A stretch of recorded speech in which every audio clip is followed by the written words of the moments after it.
A German lieutenant picked up a stick and drew a line on the ground, dividing the cabin into two parts. The side near the stove belonged to Germany. The other side belonged to Britain. No one was allowed to cross the line. This was a true event that just happened during World War. Just a few hours earlier, the two sides had fought a small battle. Each side had shot down one enemy plane.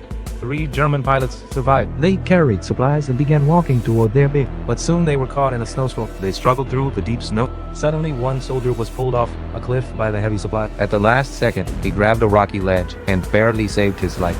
But all the supplies fell. Just when they were losing hope, they saw a small wooden cabin not far away. They carefully walked inside. The cabin was so simple, but it gave them hope. There was a stove and a bag of oat. But while they were warming up, Voices came from outside. 2 British soldiers were approaching. When they saw the uniform, the German lieutenant immediately realized these were their enemies from just hours ago. Everyone reached for their pistol. No one dared to move. But just staying outside in the cold meant certain death. So they agreed to talk inside the cabin. At first, both sides shook hands and greeted each other. But soon they argued over the bed. The British officer said he had the highest rank, so he should sleep closest to the stove. The German lieutenant said his men had found the cabin. So they had considered. After arguing, the Germans chose to treat the British as prisoners. The British then mentioned the Geneva Convention and asked for 3 meals a day. The German lieutenant agreed. He said everyone would eat the same food. Then he drew a dividing line on the floor and called it a prison boundary.